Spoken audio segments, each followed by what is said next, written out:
Yo beau gosse, aujourd'hui on va voir le meilleur cassadin du monde, le frérot, il a plus de 1700 LP et le mec est trop fort, genre littéralement, il arrive à 1v9 toutes ses games, je sais pas comment il fait, 1700 LP c'est énorme, genre on s'en rend pas compte, genre 1500 LP je pense c'est la différence entre Gold et Master, même plus, non à peu près ça, ouais bref, bon, je laisse les mathématiciens me dire dans les commentaires, bref c'est parti. Ok, déjà, il joue First Strike. Il joue la rune de CDR. Ok. Bon, vous le savez, Cassadin, c'est du scaling, on le sait tous. Le perso, je le trouve extrêmement fort, mais il faut quand même savoir farmer et il faut savoir carry. En fait, il faut savoir se dire, ok, je vais 1v9. Genre, c'est pas un champion où t'as le droit, entre guillemets, à l'erreur. Dans le sens où, si tu joues Cassadin, tu pars du principe que ton early va être nul et que tu acceptes le fait que ta team perde un peu en early, tu vois. Ce qui a des grandes chances.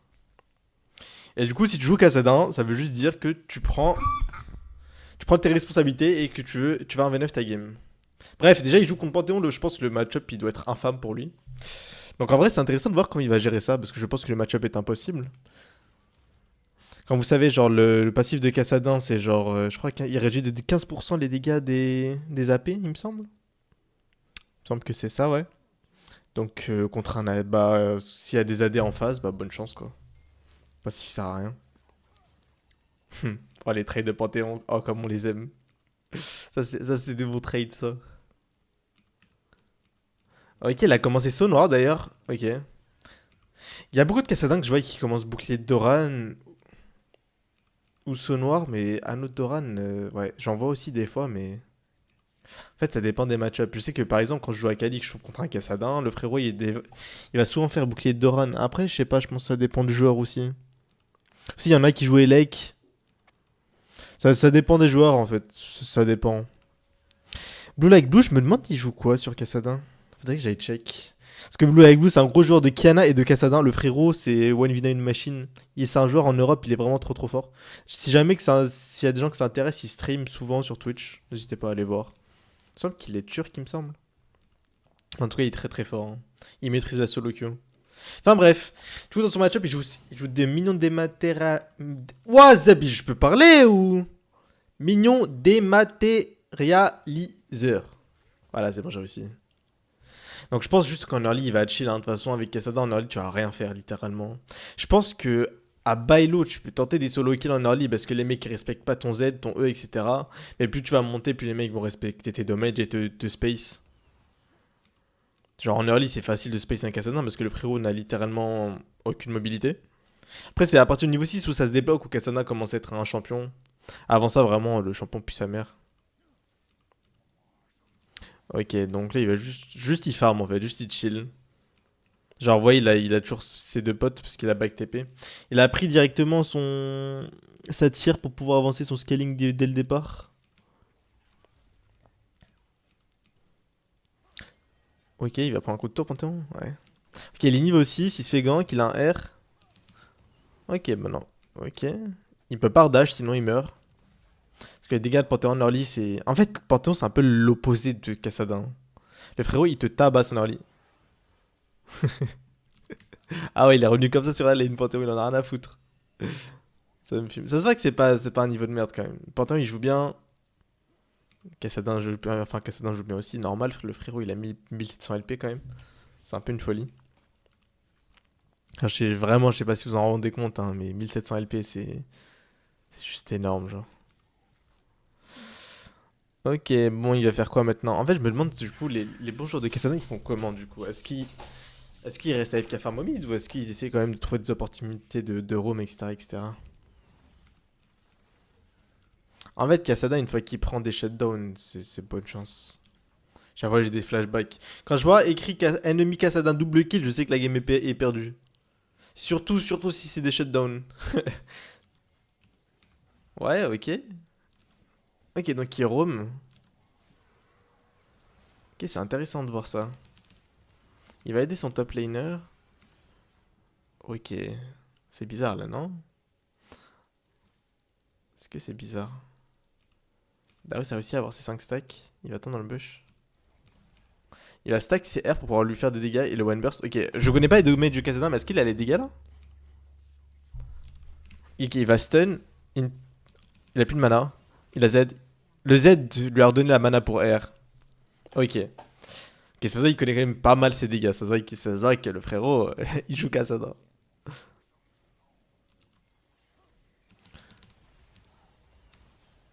Ok, ça passe le Panthéon.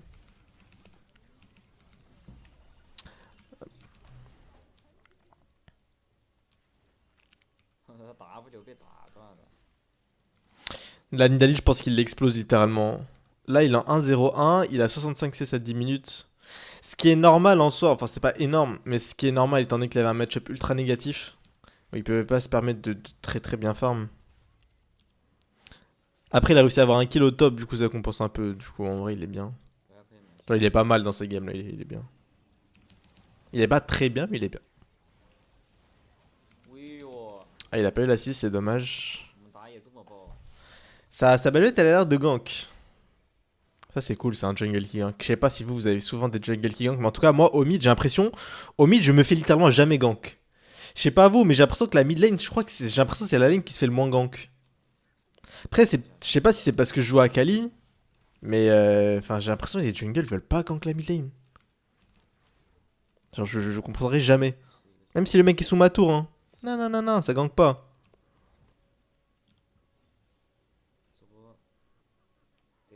Il va faire quoi du coup? Là, il va back. Qui fait Malignance first. Ok, je crois qu'il gagne le 1v1, non? Après, il a peut-être peur de Panthéon, non? Il a dodge, il y a Lulu derrière. Ouais, il y a Panthéon derrière, c'était ça le problème. En vrai, le truc, c'est qu'il a pas go directement parce qu'il savait qu'il y avait Panthéon qui revenait. Après, il a dodge la spear, ce qui était vraiment big. Oh, les dégâts. Il lui a mis une patate de fou. C'est en train de faire les râles, les frérots. Il a R dans le trap, ça c'est dommage. Après, il y a Lulu derrière. Il a plus de mana, ça aussi c'est un très très gros problème au début avec Kassadin, c'est la mana. En fait, il faut avoir une très très bonne gestion de mana avec Kassadin. Parce que si tu gères mal ta mana, t'es foutu en fait. Et je sais aussi que tu peux souvent te faire bait aussi par Kassadin au niveau de sa mana justement. Parce qu'avec son Z, il peut se régénérer vraiment pas mal. Il va push la mid lane. Ok, il va push la mid lane. Il va acheter quoi comme item là? Je connais pas trop les items mages. Parce que je connais que les items. Moi, les seuls items que je connais, c'est Lich Bane, Shadowflame, Rabadon, Bâton Juvite, Zonia, Banshee. Les items genre Malignos et tout, c'est pas ma cam ça. Moi, je touche pas à ça, moi. D'ailleurs, c'est des items que je trouve tellement forts. Ok, bon, là, il va juste slay. Ok, bah, la game est finie ici. Le frérot, il vient de se nourrir là.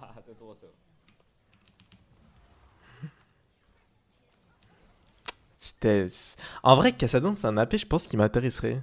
En plus d'Akali. Parce qu'à TM, je joue Akali et Kiana.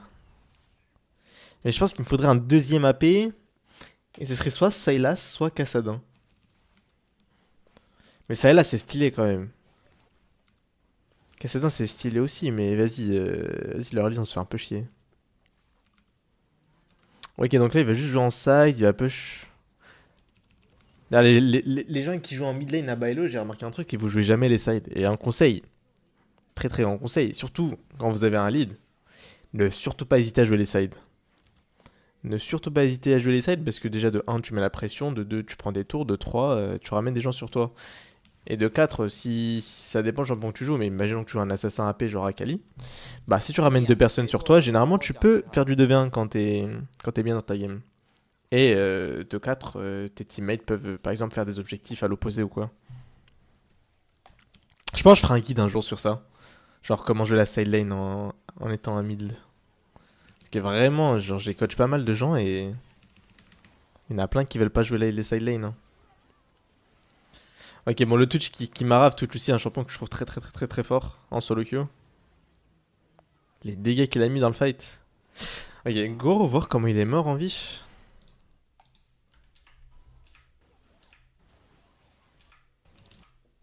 Après, contre leur panthéon, enfin contre leur panthéon, contre leur compo, ça c'est pas le meilleur champion. Mais tu vois, il arrive quand même à faire des trucs. En fait, le truc, c'est qu'il peut pas se permettre de go in quand les mecs en face ont leur CD. Genre par exemple le Z de Panthéon, le titre Rakan ou quoi, parce que sinon il se fait littéralement instant et il se fait chain CC pendant 50 minutes. En fait, il est obligé d'attendre que les CD soient claqués. Par exemple, quand tu joues même quand tu joues n'importe quel squishy AP corps à corps, c'est toujours comme ça. T'essayes en fait de voir les CC qui te cassent les couilles dans un teamfight, tu vois. Genre par exemple, je sais pas, un E de Blitzcrank, un Z de Panthéon, un R de Rakan. T'attends que ces spells là soient utilisés avant de go dans le fight parce que sinon tu sais très bien que tu vas te faire instant. Et c'est aussi ça aussi, c'est savoir jouer en teamfight, etc., etc. Je pense que ça aussi je ferai un guide. Eh, il y a trop de guides à faire. D'ailleurs les gars, je suis sûrement en stream quand la vidéo sort. Enfin, je suis en stream vers 20h30, donc franchement, n'hésite pas à passer. Si t'as des questions sur la midlane aussi, je pourrais te répondre. Ou bien si juste tu veux voir du gameplay à Kali Kiana en Master GM, hésite vraiment pas. D'ailleurs, on avance bien sur une requête au Master avec Kiana, là on est Emerald 1. Donc je pense que le passer Master dans la semaine, c'est faisable. Bon, là le lien est en description, juste premier lien, twitch.tv/choka. Ok, donc là il fait le Baron Nashor, tranquille, pépouze. Oh la roquette de Jinx, ok. Les gars, vous vous rappelez du patch où la roquette de Jinx littéralement one-shotait le Baron Nashor là à 3000 HP? Comment c'était infâme. Ok, le fight il le joue slow. Ok, go revoir comment il a joué ce fight. Ok, donc là ils font le Baron Nashor, il erre à travers le mur. Il essaye de trouver un flank pour tuer la DC. Malheureusement il s'est fait cesser. Il peut pas go parce que sinon il va se faire kite à l'infini avec le Ghost, plus le passif reset de Jinx. Il est out. Il abandonne le fight. Ok, le fight est abandonné, mais au moins il a le Nashor, il sait que le Nashor c'est ce qu'il faut faire, il a raison. Des fois il faut savoir dire non à des moves. Et savoir dire non à des moves c'est important sur ce jeu. Je sais que moi, un de mes problèmes quand j'étais stock diamant à l'époque, c'est que je disais oui à tous les moves. Et ça c'est un gros problème, dire oui à tous les moves.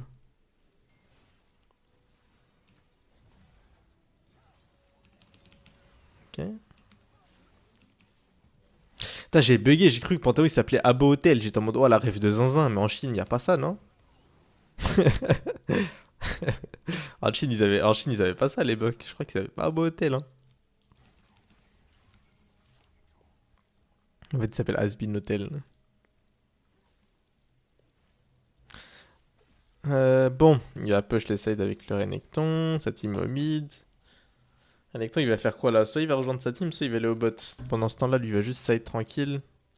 Par contre, il a pas énormément de mana, ça c'est chiant. Qui va back pour le Drake. Oui, il a trouvé un flank pour fight. Ah, il hésite, je pense. Ok, faut qu'il groupe avec sa team pour le Drake. Qu'il a pas de TP. Ok, ça trouve un catch, c'est bien.